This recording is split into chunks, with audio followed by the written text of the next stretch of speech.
Hello and welcome back to Part 6 in Slices. I'm Sam.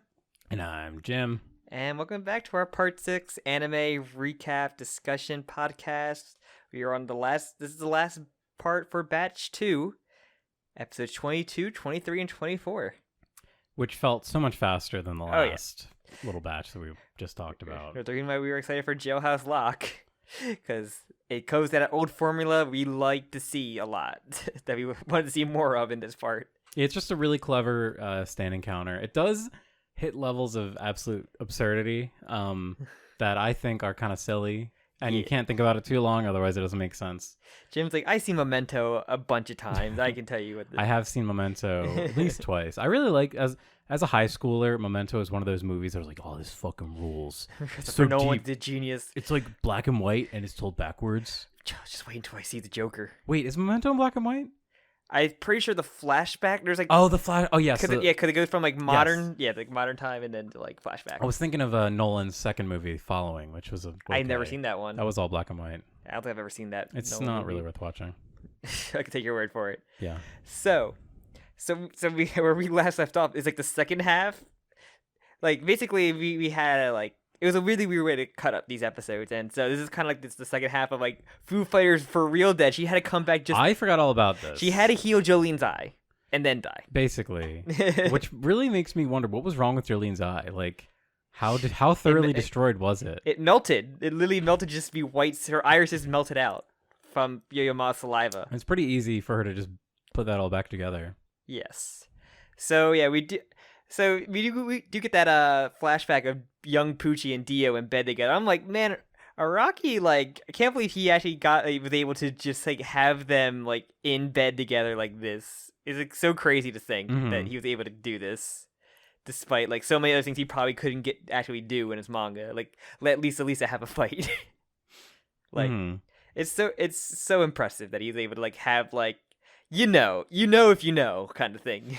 It's funny that they are just in bed and like the implication, obviously. Yes. But it's funny because there's a part later where Dio is kind of narrating like you are the perfect like about like he needed like a companion that was going to be not blinded by like money or glory or sex, but it's like basically you guys definitely fucked though. Not a victim to the seven like the what's it called? Seven deadly sins. Yeah, 7 deadly sins, pretty much. So yeah, a perfect man of God was the solution. Like, right. But I think this is the last we see of Dio, right? I think this might be the last flashback. Maybe they'll have something like an anime original thing, maybe with the Sons of Dio of like, oh yeah, Dio fucked up. It could be an anime original thing involving that, but I'm pretty sure this is the last like major flashback with like Pucci Dio. Unless they do something with like also with like the weather flashbacks we'll get later on, but yeah, so we kind of have like that very intimate like conversation, I guess the way that they would do it, and like even like trying to get the world out of him is like the ultimate, I guess, the test for Pucci is like you can just steal the world, the most powerful sin. And then Pucci's like, I never even thought of it. I would never betray you, master. I always love these scenes to get with like Pucci and Dio. I always loved seeing actually like what Dio did during like this stuff. It's always interesting because from a standpoint of like creating when you're trying to like create a new character that has a lot of backstory with like a legacy character, I think you're always running a fine line between it being like fan fiction-y. Yeah. But the way that he like creates Pucci, it doesn't feel like Dio 2, you know what I mean? Because we've seen like in part 3 like some like they were like mindlessly following Dio, where like they all like loved him, but like this is like maybe next to Vanilla Ice being the most intimate one, definitely. Cause it's like a mutual respect that they have for each other. Where I feel like all these were just tools in part 3, like just used. I mean, other than Vanilla Ice, because he was the only one he like let transform. Like he personally like transformed into a vampire. There's like one other or two other vampires in part 3, but they're all like jokes. Where Vanilla Ice is like the only one he trusted, and like but. He didn't let Pucci become a vampire because he had to, he didn't want him to be like constricted to the whatever. Yes, that's why he put his finger in his head and retrieved his foot bone. It is just really cool too that they're like adding character to Dio. Like even though Dio's been long dead, we're still getting like kind of a new like he had this like mutual respect for someone else. It wasn't always like I'm the king, everyone's below me. Yeah, there at least one person. He had a peer. There's at least one person that he respected. which is like it's really cool, and it makes Pucci even cooler. Yeah, and that's why I like been liking about Demonic Heartbreak was like you see like what the mindless like ones he just thought were tools like kind of getting over like that just follow him through sheer terror kind of one, or like the flesh bulbs or whatever. Like I love seeing like these two different ends and like two different stories kind of like that. Yeah, it's a fun little thing to see. But yeah, so we kind of got the whole, that's kind of how where the bone came from. Yeah, but then we see like, oh yeah, Foo Fighters survived because she had weather on Walkie and he made rain. I'm like, you should have just like made it rain not like why you should have had it rain nonstop, because that would have been like Foo Fighters would have been unstoppable. Yeah. Like even with like the water, I guess the plankton that she's in, or the water, I guess all the water would have been fire, I guess, but I don't know. So what exactly is happening here? Like, there's the whole like Morse code thing. So Foo Fighters doing the Morse code, right? Because yes. I think Foo Fighters using the Morse code to like communicate with him to start doing the rain. Because yes, to me, otherwise it seems kind of random that weather would just make rain. Yeah. And then fog, because like I know there's a part where Foo Fighters like make fog too. She also says who. She's revealing the information to weather. But it seems a little like redundant because we do just get that later. But it's all this like red herring. It's this setup for this trick. Also, I'm pretty sure like, they're trying to. Oh yeah, I heard all the plankton are kind of dying, so there's nothing really left of her. But then there was stuff left. Enough left of her to like completely reform. Yeah, Runaway is half. I'm like, I feel like she would have with that much rain. Cause he made a torrential downpour. I'm like, Foo Fighters would have got up like that, like in a heartbeat. Yeah, like so much rain. But yeah. She gets away and she meets weather. So I still don't understand how Pucci got Whitesnake that far, and how Pucci, we'll see it later, but like how Whitesnake can also have the power to disguise itself. Yeah, I don't really understand it either, honestly. Like to me, it would make more sense if Pucci literally dressed up like Weather. Whiteface. I think it would literally have made more sense since they're brothers. Like spoilers, since they're brothers, it would have made more sense from like, okay, well maybe they have like similar features, and they would. I know their skin tones are different, but yeah, you know what I mean. Like at least that would have made more sense than Whitesnake just randomly having a shape-shifting power, a complete shape-shifting power. Yeah, because. But yeah, he's on the way. But they're on the way there. Like we get Jolene and Anasui like. Bullshit. Baby is being a baby and eating shit, then goes to sleep.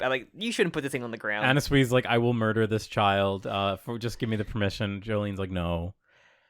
Don't do that. And Foo Fighters and Weather show up. That's why she had to show up just because to heal Jolene's eye, and that's it.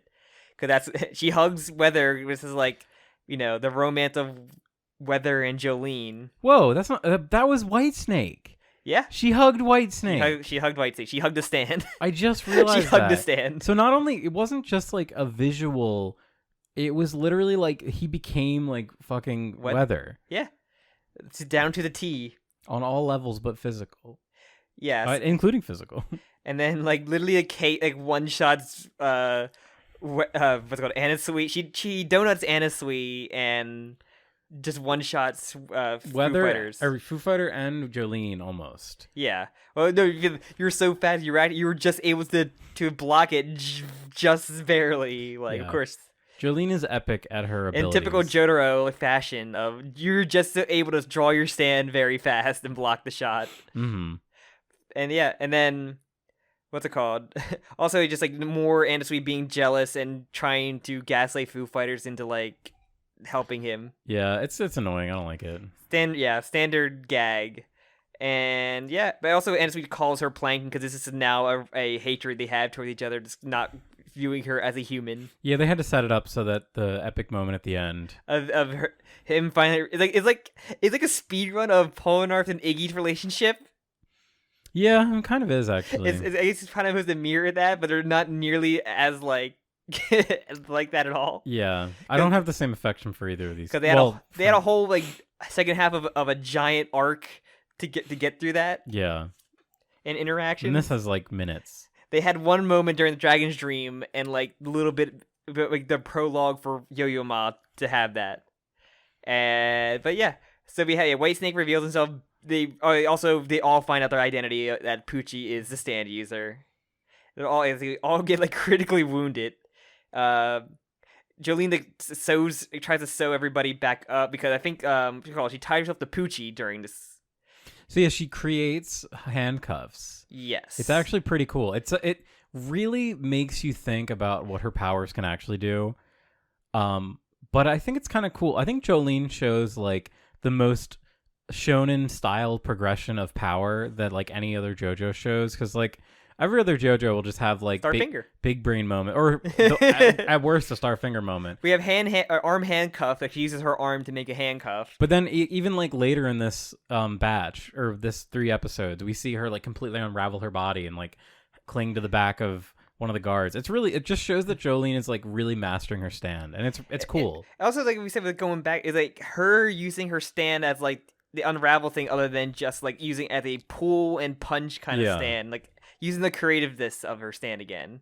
That I think that's what a lot of JoJo's kind of end up happening with, where they like become punch ghosts. Yeah, because I think that's like definitely something Jolene does not suffer from. If anything, she's like the one that bucks that trend. Which is why I'm really excited for Johnny, because his stand is just shoot. Yeah. And there's like uses upgrades to the just shoot, which I'm excited to see finally. Even though ultimately it does just become punch ghost. It does become a punch ghost, but it doesn't happen. It doesn't happen to like a very specific point, and that's what makes it epic. There's sufficient build up. It eventually has a satisfying of becoming epic anime punch. Yeah. So, but yeah. So we have epic standoff of them punching each other with Jolene's like stand coming slowly out of her head, and like I do like how it does block her view. He's using it to block her view more so than to eject it. But also, like, it doesn't matter because she's able to, by instinct, predict where he's going to be. So of course. But yeah, it's just a cool little fight. But okay, the idea that Jolene can just create anything out of her string is kind of hilarious. I mean, she can write. We saw that she was able to write. But that's just like manipulating the string. This is her like forging handcuffs out of the string. Yeah, they do just become handcuffs instead of just a weird like flesh cuff, I guess. I can think of a term for that, but I do like Pucci like using her memories of JoJo. Like, oh, I'm gonna throw into a dying body so it goes away, so you have to make a decision. Yeah, it's one of those things where it's like, like I know Pucci needs to get away. It's cool that Pucci gets to have like a 1v1 with Jolene though here. I really do like that. It's very much supposed to be the equivalent of Metallica. Well, I was thinking right after Metallica. That and like Jotaro and Koichi fighting Kira's what's it called sheer heart attack. Yeah, and, I can see that. And we're just like, oh yeah, they're finally having like an encounter with like the main villain. Not who you expect to, but it's like really good and interesting to see that. And you finally see them like how they interact with like, the villains. Mm-hmm.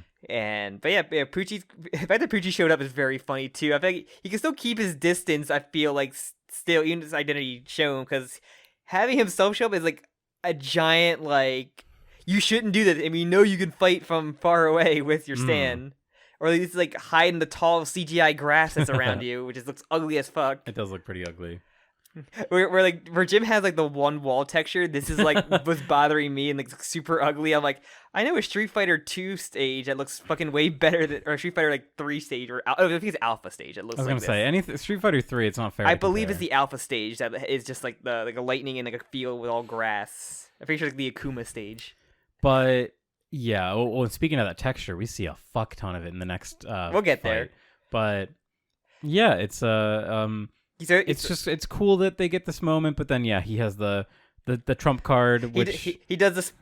You're gonna save his life and your father's memories, or you're gonna get your revenge on me. Like, bitch, is a cat over here. I'm gonna save the cat instead. It ignores both of them. Yeah, it is actually. I do like this though, because it is really a gamble for And Pucci. She does punch him first. Yeah, and she then does get it just shows how hot-headed Jolene is. She still gets the punches in.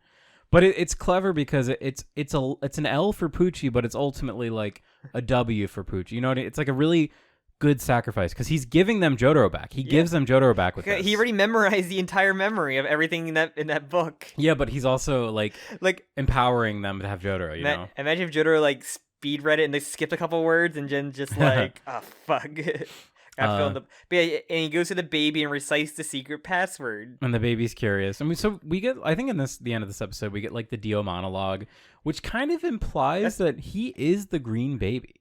Yeah. That's kind of the implication by like, he says like, oh, use these words to interest me. Yeah. Which is spiral staircase, rhinoceros beetle, desolation row, fig tart, rhinoceros beetle, Via Dolorosa, rhinoceros beetle again, singularity point, Giotto, Angel, Hydrangea, Hydrangea. It's a flower. Yeah, Rhinoceros Beetle again, Singularity Point, and Secret Emperor. Was it Via della Rosa? Yeah. That's it's a street in Jerusalem. Interesting. I think it's also a song. But yeah, it takes a interest in Pucci, and we see it's like when it takes Pucci's hand, it just like completely just destroys his arm and like just degloves it. And he literally says, "Yes, I'm enjoying this for mysterious reasons." Yes. And yeah, he gets pulled inside the CGI grass, and it's like he's entering Dio's world. So yeah, and then next time we see him, he's transformed. He's a Super Saiyan. I don't think does it. I think we see it next episode what he looks like, if I remember correctly. Yeah, I think you're right. But because Jolene has to go try to save Anasui, who's bleeding to death. Anasui's like, my blood's slowly getting to Foo Fighter, and she can use my body. And but Foo Fighter just heals him instead, and it ejects the disc, and just like, I gotta die now. Even if you try to recreate me, it won't be your FF. So I really like this. I got the feels watching this. It's done very well. It's also a really good like character moment for Foo Fighters because before where she just completely had no regard for human life and just took over Atro's body and just didn't want to be that person. Notorious kidnapper. Yeah, and so she became a ghost spirit so that Anasui could live.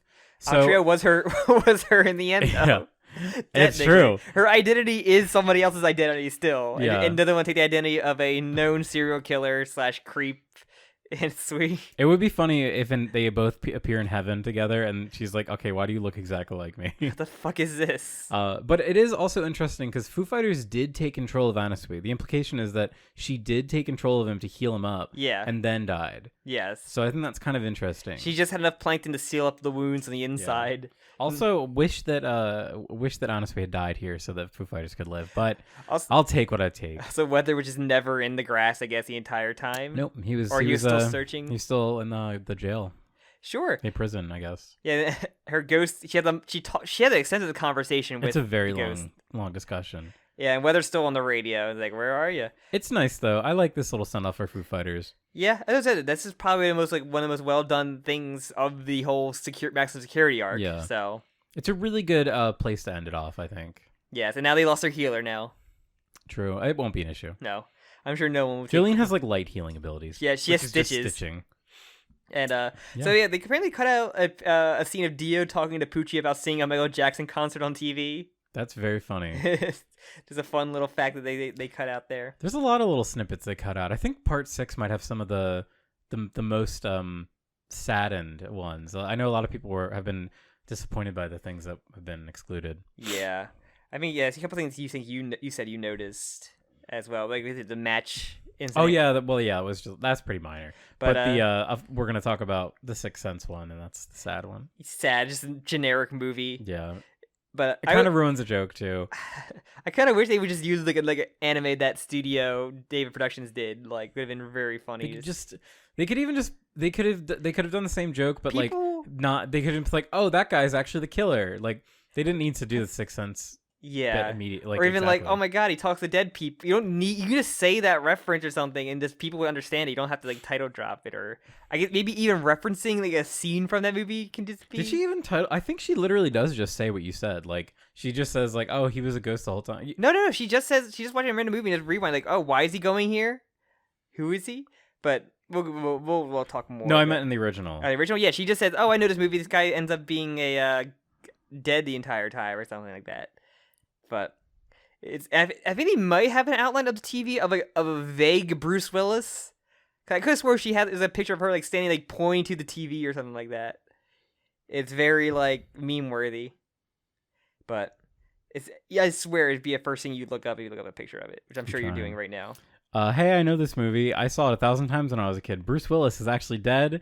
And he's a ghost. Also, so it is actually way more explicit than I thought. Because they actually have Haley Joel Osment and Bruce Willis. Yeah, they literally say Bruce Willis. Also, okay, so, yeah. That's how it ends. It's a very funny joke, actually. So, yeah, like I said, we get the whole Dio, what's it called? The Dio monologue thing, like his ingredients to achieve heaven, which is like including he needs a trustworthy friend, like you said, with no earthly desires. Needs the lives of 36 sinners, which was just everybody in the maximum security. Thank God he had 36 people He in that. says specifically, like, the souls of sinners are more powerful. Yes, sure. I don't know what that means. I can only speculate. They have more energy, I guess.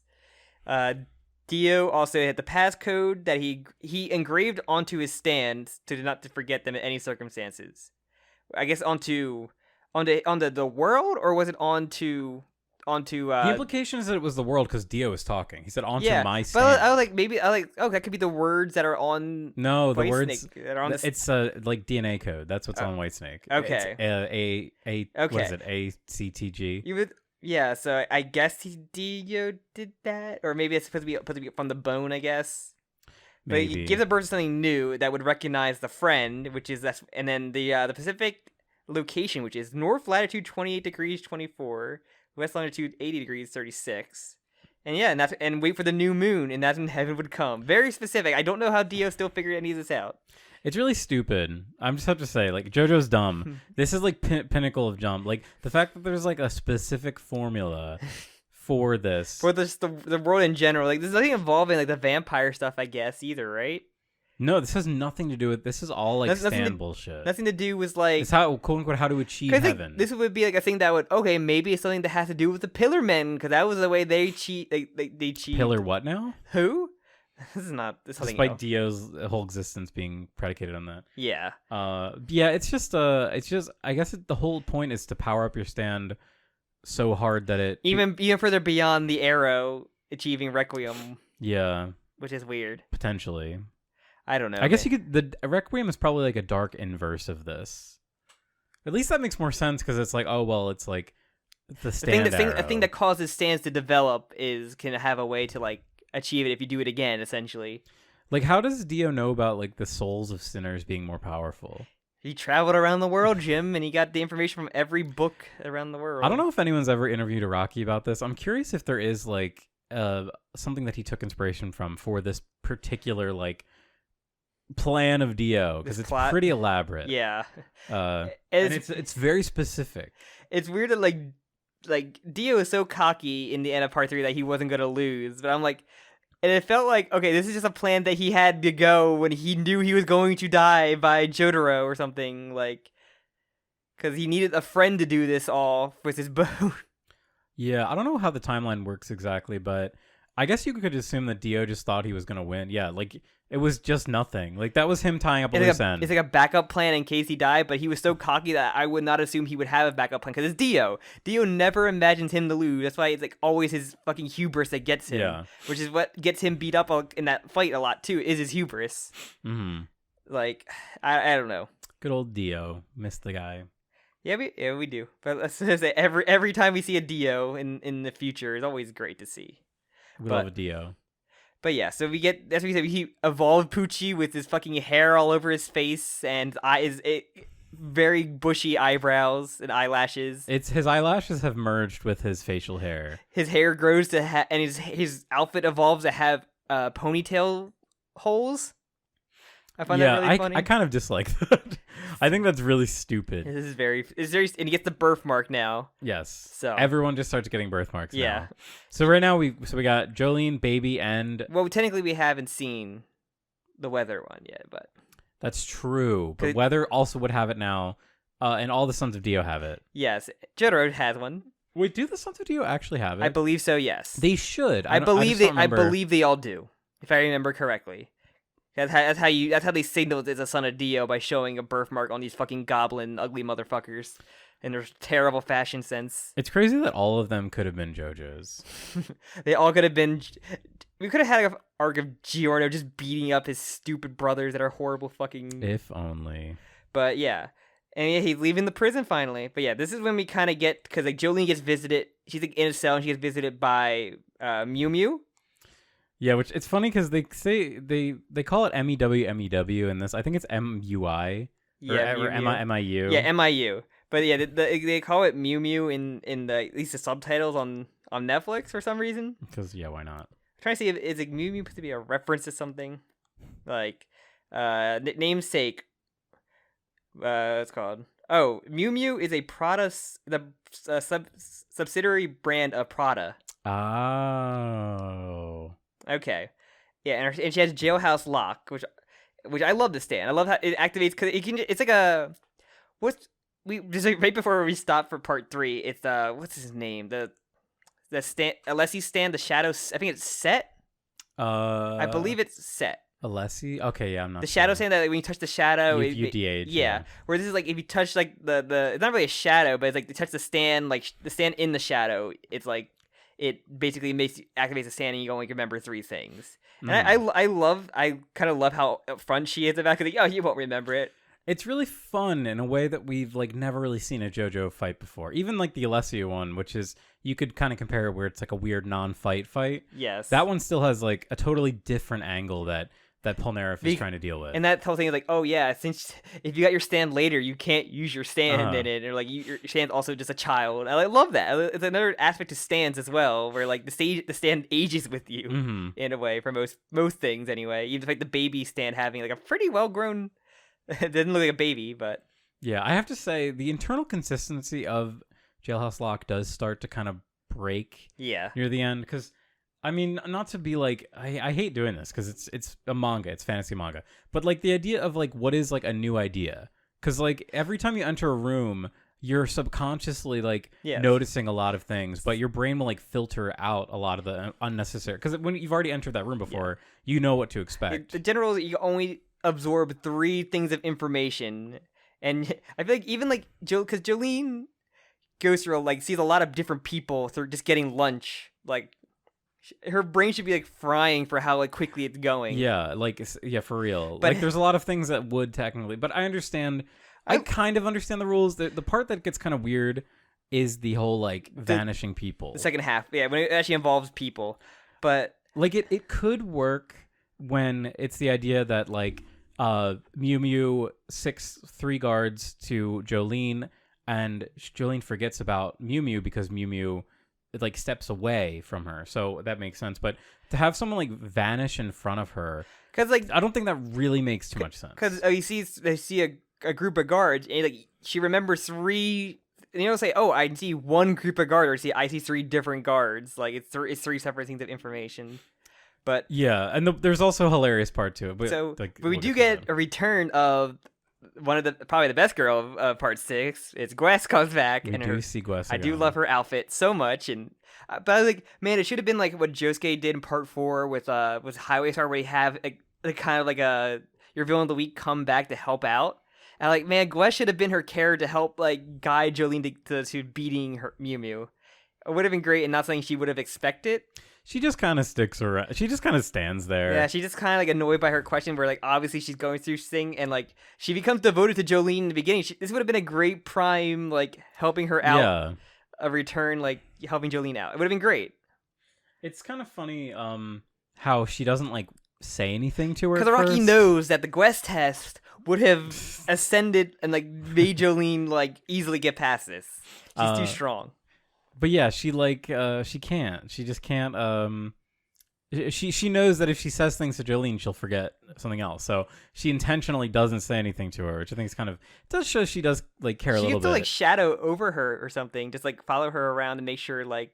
It would have been kind of funny to do it like a sort of Sherlock Holmes thing, where like she is helping Jolene figure out this case. We're seeing the same thing from her perspective of like seeing her like Jolene talk to herself and like reading off like, or even just noticing like her, because like there's so many things written on her belly that she's now pierced, by the way. Oh, she did pierce her belly, and she pierced herself.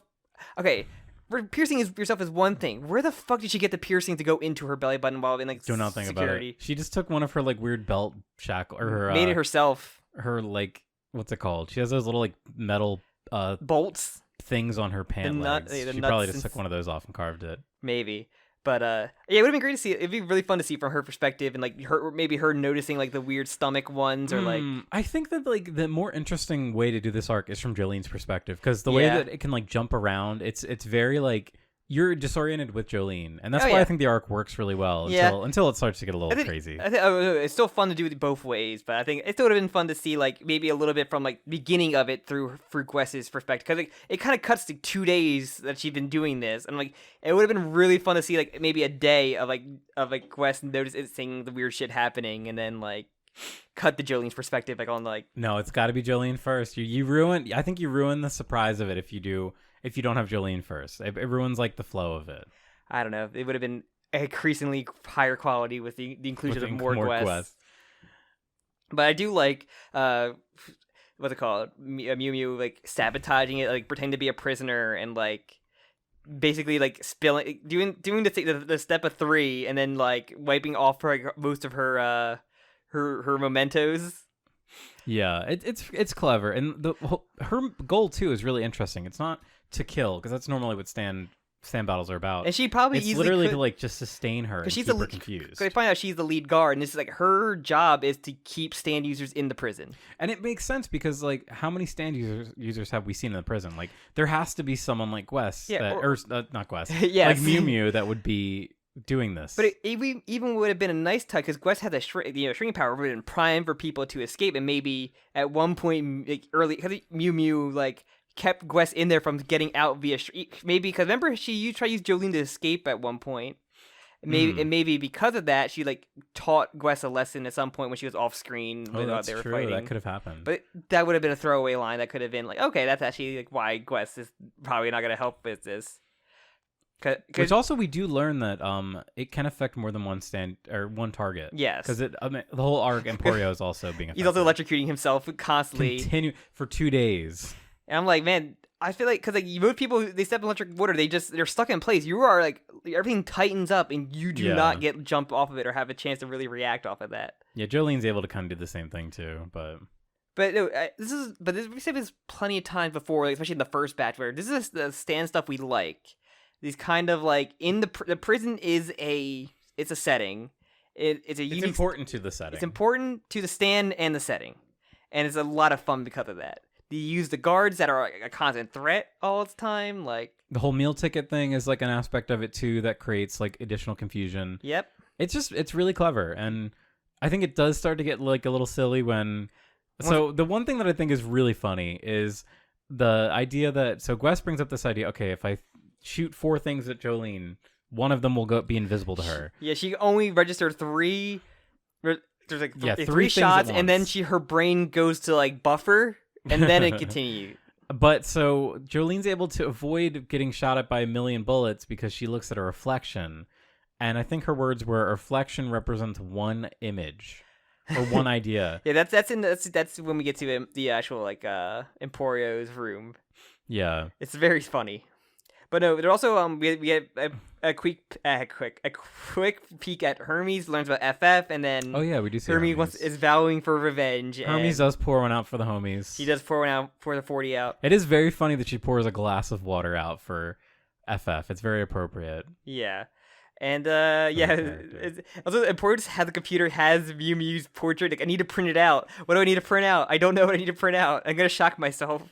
Yeah. But trying to think of anything else that was cut from this episode that are like very.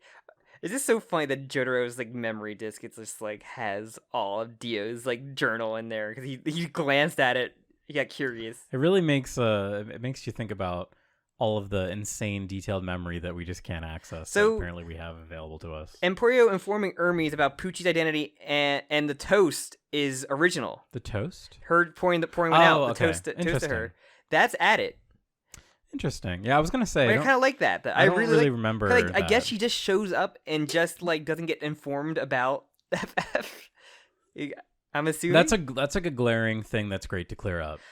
I guess before we talk about the last episode, what do you think of Mew Mew's design and Jailhouse Lock's design? Oh, I love Mew Mew's design. I think both of them are great. And the stand's really cool too. I love that. Was she hiding her guard outfit under the sweater? Oh, I guess she was. Yeah, I guess she was. Her very baggy sweater. It looks like brain I do matter. love it. It kind of like I guess like body shape was like, I guess it kind of reminded me of what's it called? Born This Way. It's just like big. It's just a bulky design. It's got like a big round dome instead of a head. Yeah. And I do love it. I said, this is like, I just really fun stand. I kind of wish there was more of them. I kind of wish the maximum security arc wasn't the maximum security arc because of it. Yeah. Instead of like Pucci saying lame ass stands after to send the orgasm stand from the one shot. Yeah, making that like an arc rather than like having like what is it, like individual battles, like separate battles. Yeah, would have just been. I mean, the potential for having another Gwess or another Mew Mew would be higher. Yeah, Gwess, Mew Mew, Marilyn Manson, like would have been Marilyn fun. Manson's also really fun. Or even like the Foo Fighter initial arc. It's like okay, we're doing like community service kind of, or not community service, but like going out to search party, but using it as community service using prisoners. I'm like, that's a fun thing to do, other than having the bomb straps to them. But still, I like that. The crime against humanity, or not? No, it's crime against humanity. But it's a Geneva Convention. It's breaking the Geneva Convention. One thing I found out very recently that I thought was hilarious was that, you know, the My Little Pony, there was like a My Little Pony cartoon that got really big with the bronies. Yeah. That show broke the Geneva Convention because there was a pony in it that had like a cross on it, like the red cross logo, and it's actually against Geneva Convention rules for anyone but the Red Cross to use it. So they had to edit that episode like to not have it break the Geneva Convention. That's guidelines. so funny. Hilarious. That's so weird. I guess they're trying to think about it. You don't really see that, I guess. Yeah, and the logo's actually more complex than I thought it was. Huh. It's not just a red cross. It has like little like half circles in each like the negative space of each cross. Huh. But yeah, this is where we get the we basically get the not Sixth Sense scene in the beginning of the next episode. We get like her reading a comic. Very much looks like the Oingo Boingo style a little bit. Yeah, that felt like it definitely was original, right? Probably. I'm pretty sure that page is just like. I'll double check it when we get to the end of the episode, but yeah, we kind of get like her meeting up with Emporio. Also that's when we get her running away. The guards coming. That's when we get the first of her forgetting guards. Because remember, she sees them come 3 different sets of guards, and then one disappears on like the 3rd set. And yeah, that's what she does. The de-threads herself to become like the back of him that no one notices. I really like that. I think that's really clever. Yeah, and runs to Emporio, who she gets shocked, but luckily she can just zip forward, I guess, and has like a circle discussion with Emporio, trying to figure out what to do. Yeah, which is funny, and it's also like it makes the stand, which isn't like a super deadly stand, it makes it so hard to how would you beat this kind of thing. Also, just the woman before she starts to chase was like looking at her hand, like anybody stares at your left hand, they're the enemy, punch them. I do love that. Yeah, but yeah, I do love Mew Mew coming out from the crack and just aiming the gun there. It's very funny. She just like hangs around the corner. And it's cool how she's like halfway into the ghost room. I guess she knows about the electric. So I'm assuming. So yeah, she got in there. So I'm assuming she set up the electric. No, she didn't. She didn't know about the room. Oh yeah, because she hit. It was Emporio's own stupidity that he locked himself in that and dropped a jug of water onto his computer plug. Yes, he literally stun locked himself. Yes, because she didn't know about the secret. He manned them himself. That's so funny. Also, really funny that she just like shoots. I know I'm jumping ahead. She shoots a child. She shoots him, and he's fine. Like that's not even an issue. Yeah, he gets shot in the chest, and she also destroys the computer, negating the trap of electrical trap. Yeah. It would have been really funny if she didn't know about the electrical trap and then just fried herself. That would have been really. That would have been very funny. Like they all just get stuck in the electrical trap. But yeah, that's when we see like number of bullet stuff happen. Jolene punches the bullets, and then attaches a string to her when she tries to run away. 'Cause a lot of bullshit happens essentially. Yeah. Emporio is also trying to figure out what do I have to print out, and it's very convoluted what he fucking prints out. 'Cause yeah, he literally handwrites out the binary for the image, which is just hilarious. Yeah. How long it would have taken him to do this? I'm glad they know binary. the computer programming term of binary code. Yeah. So fucking funny. But then yeah, Jolene reconstructs the image with binary. Yes. Which is very funny also. And then just like it is kind of dumb how this arc is concluded because she literally just is like, "Oh, I'll punch you." Like there's literally like 90 guards pointing their guns at her face. They're just seeing this the head guard just getting she gets like fucking destroyed by for no nothing. reason. By It'd nothing. be like if someone got crushed by an invisible piano. Like, and then you wouldn't even know how to comprehend that. And then she just has her body as a hostage, and then just basically, because she should be KO'd, but I guess she's just like just using her stand as like to infect everybody else. Yeah, it's implied that Jolene coerces her in some way. Yeah, because she's like, "Good job, Mew Mew." Yeah, and then just casually walks away because all their minds are like buffering, I guess. Right. Well, because she dropped Jolene 3 bullets. drops 3 bullets. So during the AOL, like you're trying to connect to like that noise it makes when you're trying to get the startup on the dial up. And it also frustrating that that's the way that they win, because I think that is like probably the worst part about the stand. The least like sensical part about it is the whole like, oh, you vanish if they see 3 things. Like, why bullets? Like, why couldn't she have held up her 3 fingers? Like, I don't know.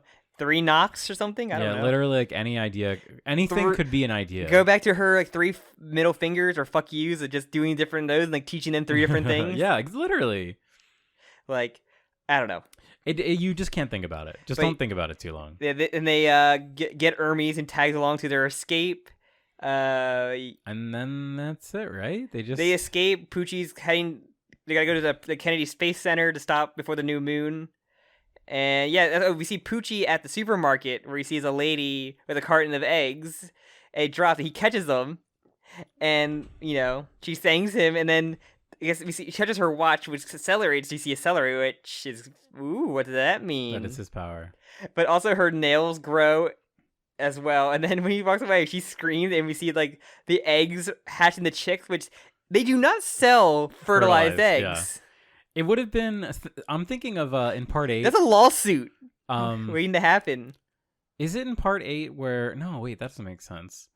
What? Remember in part 8 there when Rai was in prison, like yes, the food was all like rotting, but that wasn't from time bullshit. No, that was from just like chaos bullshit. Chaos bullshit, or like this.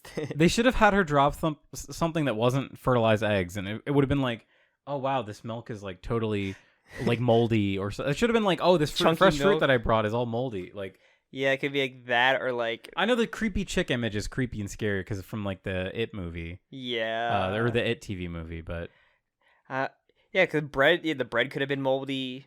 Yeah, because they sold fertilized eggs. Like you cracked an egg and a fucking like fetus of a chick comes out. That's a lawsuit waiting to fucking happen. It's Florida, Sam. Florida. This Florida shit. Maybe it was a farmer's market. Or like she had a bunch of sunflower seeds that spilled out into the ground, and then the acceleration caused the seeds to turn sunflowers. Mm-hmm. Like, cause that would have been like, but yeah, it's very weird. It's very it's just for funny. A gross shock value thing, but yeah, it's just a very funny thing. 6th Sense scene got removed, and that's it, right? That was the end. It was Pucci going off to Cape Canaveral, but it seems like he's like doesn't have control. Like, oh, it's too much. It's very off. Which is cool. I like that. It's like, ooh. He doesn't understand what's really happening, and because all you really know is that's like, yeah, heaven shit will start happening. You don't know what it means, but yeah, and then we have 6 days is what we have, and then good luck with that. Good luck in a year we have till then. So a year till 6 days. And trying to think of some of the differences I can find. Jolene gives additional speech encouraging Emporio to leave. Let's see. Emporio saying he wants to see the outside world as moved from after he is shot to after she's defeated. That's added a scene where Emporio sees a post-it with a mathematical formula stuck to a computer, which gives him a hint to use binary code. So I guess in the manga, he just did it. He literally just brought her binary code. He just brain blast like Jimmy Neutron while he had a bullet wound. Jolene and Emporio's conversation with Hermes has been extended. Remove the scene where the supermarket shoplifting woman is seen smuggling groceries. The shoplifter's baby and the store manager are not there. So she had maybe the baby. I remember there being a baby. So they got rid of a baby and an angry store manager yelling at her for shoplifting, I guess. Yeah, and I thought this scene took place in the day beforehand. Because the shoplifter's baby tries to reach for Pucci's hat, which makes her nearly drop her stolen goods. Instead, she trips on the ground and bumps into Pucci outside the supermarket. Shoplifter's baby is afflicted by Pucci's new power, where half the baby's face appears to be a grown adult man. I forgot. Yes, that's true. Hell, that's crazy. They cut that. I feel like that'd be way better symbolization. Yeah, that was like I didn't remember the details, but that was like the one scene I always thought about after he got like the power, like the power. I'm like, you showed some crazy ass shit in like the part 5, like the end of part 5 with the body swap chaos stuff. Like, Yeah, that's cowardly. yeah, because yeah, that's so funny. I feel like there's there would have been a better thing to show. Maybe they have like a picture of like the baby face, baby Stan. But other than that, like I still like I said I like Jailhouse Lock. I think it's still a very fun stand despite some of the weird bullshit. But towards the end, I think the first half is definitely more fun. But I agree. As I said before, I just really think it's a clever idea. yeah, It's a really clever stand. and then so we have a batch coming up, like it's the last batch with all the Sons of Dio and all. I guess all that. The climax, presumably. Yeah. So I guess do you think we'll get actual new OP for the last arc? They have to. They literally cannot. They can't not do it. Like it would be insane. Yeah. But they can't wait. They have to. They have to. They must. They must do this. Could you imagine watching like Made in Heaven and then like the OP has like the 4 random girls that were with the Foo Fighters arc? Like, yeah, it's very odd just to have a small Jolene in prison still, like not having really like Weather being involved in the OP where he's like a big character into the new stuff. All they added was just like the JoJo stuff, and that's like it. That is such a misstep. I still can't get it. I'll never forgive them for this. Do you think they'll actually do a new ED? Like, do you think What a Wonderful they World fucking would be? better. They have to. I literally can't say anything, but they have to do these things. Yeah, like I'm hoping it's like part of the JoJo tradition. Yeah, and we're hopefully gonna get like the I guess the change end OP though for I guess accelerating time. I would hope so. I mean, I was surprised at all the ones they did for part 5. I'm hoping for a speed run of all the OPs. That would be really good too. As it, I think that would be really fun. But yeah, that'd be really. I'd be fun. heavily disappointed they don't do any of that. They kind of have to because the first OP begins with Jolene. Like they have to do some sort of bookends to it. You'd think so, or maybe you shouldn't really do them in reverse. But do you think they'll do anything anime original with all the past Joe stars that have like Josuke or Giorno? Like having a thing with them, probably not. Because like remember, there's only that one note that Giorno is here around the area, but he's not gonna be doing anything. I'm sure like they will not add anything like that to it. Be sad. Because it's just not part of the story. So it's not, but they've done anime original stuff before, so who knows? It's like too much though. That is like to include Giorno is like too much. It would be absolutely insane. He would have that copium. If we see more than just like a shot of the back of his head, I would be shocked. Maybe other than a rough reference to Rohan, you just actually show him like, doing his manga very fast. Cause yeah, I could see them actually doing a real proper reference to that. Just like showing him do it, like that'd be fun. People be like, they clap when they see it. All right, I guess there's only one more segment. Unless you have any other predictions you want to make. Nope. We have the Quest test. So I would say 2. We have to do 2. Of what? So Whitesnake and... I thought we kind of talked about Whitesnake last time. Did we? We kind of talked about was I guess during with Foo Fighters during that arc. Okay, so this is Whitesnake 2, where he's dressed up like Foo Fighters. Or I feel he's dressed up like Weather. He knows who the real threat is, and he KO'd everybody there, so he probably would just punch Gwest right away. Yeah, I think West would not stand a chance against. Because that caught everybody by surprise, even Jolene. Only because Jolene has like main character like reflexes that like she was able to survive, but I don't think she would survive like, the sneak attack by Whitesnake. But who knows? You never know. Maybe she still has enough final shrink. And then we have I still think she would have been a great assist for Jolene during this arc, during Jailhouse Lock. Yeah, that would have been nice. And help them escape the prison even more. She's gonna be an easy escape artist with them. You just gotta get one person out and have them all tucked into her pocket to help escape. And then things like the Sons of Dio, man, she'd probably be a great asset for them all. For a few at least. Yes. I'm still dreading how they're gonna do Bohemian Rhapsody. Yeah, everybody's prediction. I'm like, a lot of people thought, because I'm pretty sure wasn't like in part 5 inside Coco Jumbo like. One of the things they were watching was Captain Tsubasa. In the original, not in the... No. In the manga? In the manga, there was like a reference to like what they're watching on TV, and it was like Captain Tsubasa or something like that, and people thought, okay, Dave Production did an anime for Captain Tsubasa. Yeah, and they didn't do that. Yeah. Which was very weird. But it's probably still another rights issue with other mangas referencing other mangas. But I'm like... And I guess maybe it's different with like also... like an anime studio doing a manga adaptation. It's like a different other can of worms to try to like reference other stuff in. So, yeah, I don't know, because what they make reference to Fist of the North Star, Spider-Man. I get Wait, is it Peter Pan? Well, Peter Pan is not like a. These aren't like. No, I'm talking about like characters that are not public domain. We have Where the Fuck is Mickey, of course.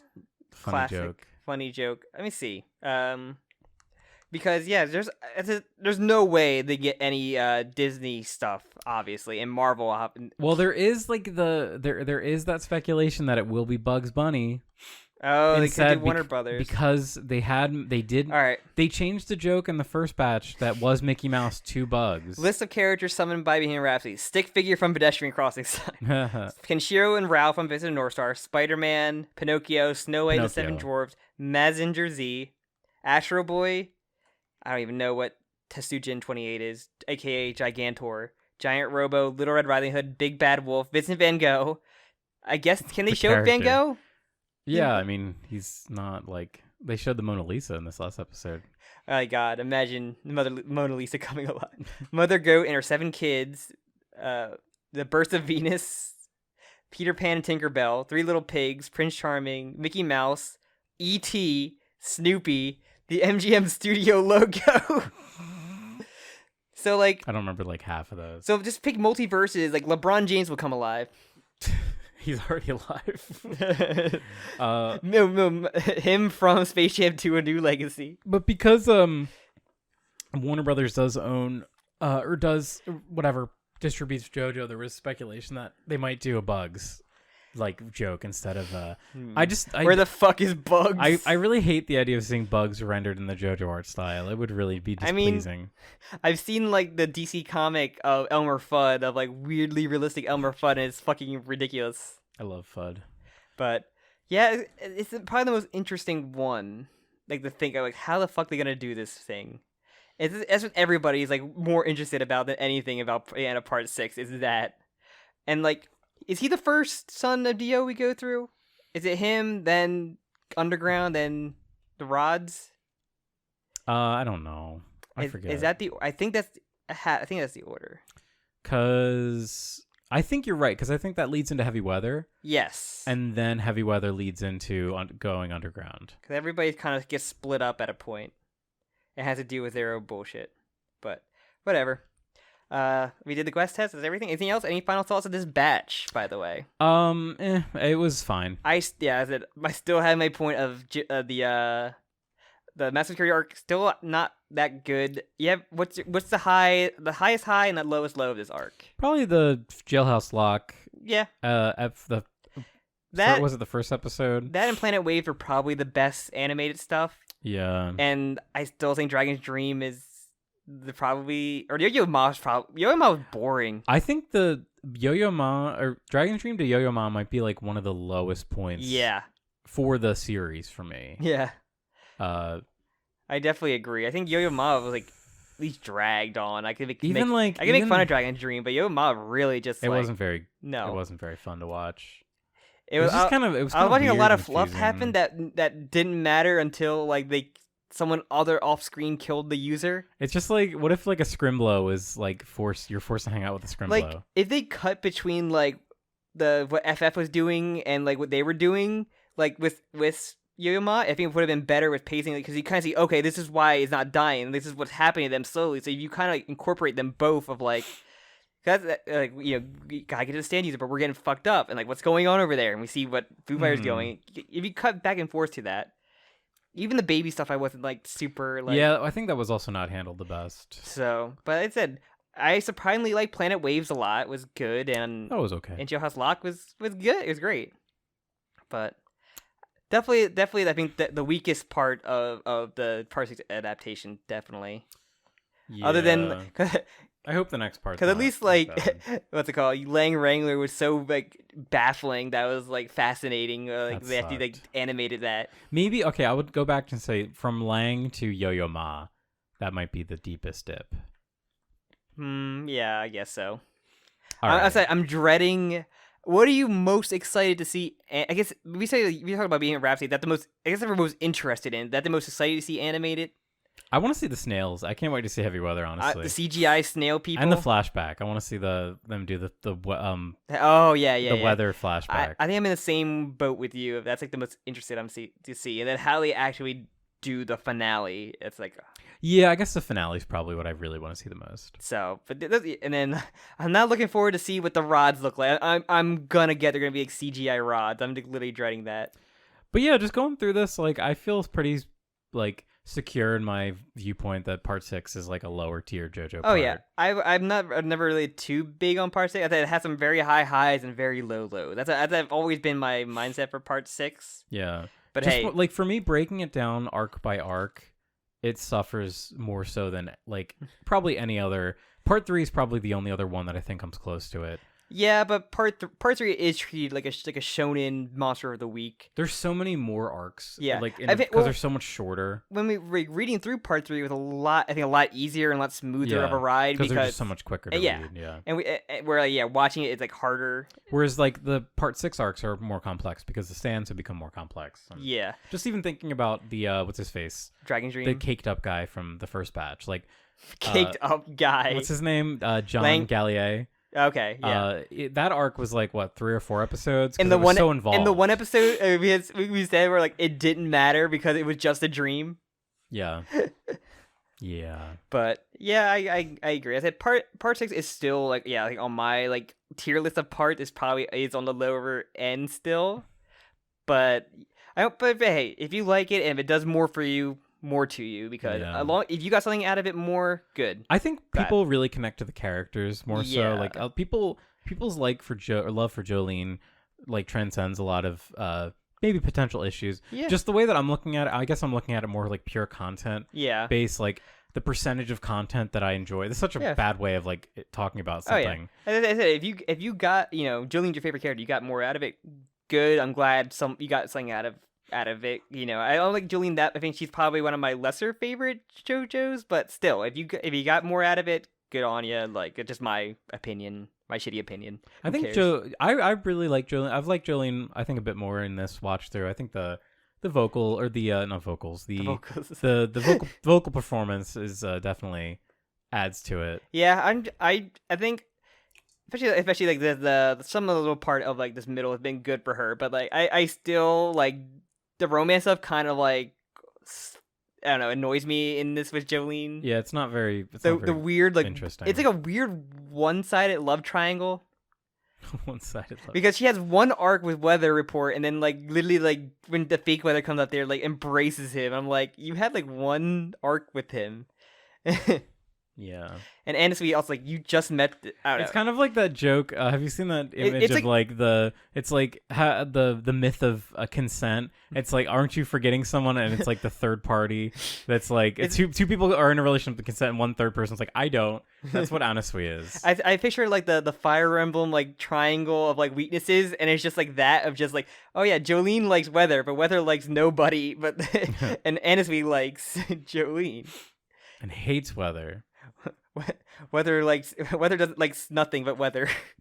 That's true. He likes his hat. He's got nothing going on. No, in that brain. It's just like I don't know. Rocky like attempted a romance, and still I guess I don't think he did. I think he did. He attempted like the jokey, funny, one-sided romance. Yeah, one-sided romance thing. And I'm like, I'm just saying the romance has the most like romance thing like that he actually pulled off, like Jonathan and Enya. Arena, sorry. Jonathan and Enya. I mean, technically, Jonathan's body interacted with Enya. You're not wrong. I don't want to think about them like fucking Arena and Jonathan, I guess, had a romance, and and Gappy and Yashaho kind of had a thing, but it was kind of like they definitely had romantic. They had a romantic tension, but then like never, unless JoJo Lands actually like ties it up a little bit. We might see that, hopefully, but. It's definitely it's pretty important for like the Toru connection, but but yeah. All right, that's really all I have to say about JoJo. Same, I guess. Amazing we said last time, where I guess I'm predicting that we'll get the third batch. We think same time, or you think we're gonna get like the? It'll probably be within like 8 to 9 months, I think. Okay. I kind of agree with you. We'll see. And then maybe we're not even sure if they have it done by now or something, but. Probably not. They're probably still working on it. But I really would like to know, like in hindsight, what was completed when, because yeah, definitely. it is strange for them to split the production like this. That first leak happened. It only was the first batch, right? When that early leak of like that kid that like videotaped. That was like... the first batch, yeah. Okay. It was because it was just what was on Netflix. It was just the first 12 episodes. Yeah, but like it has to be done with like the time frame they had.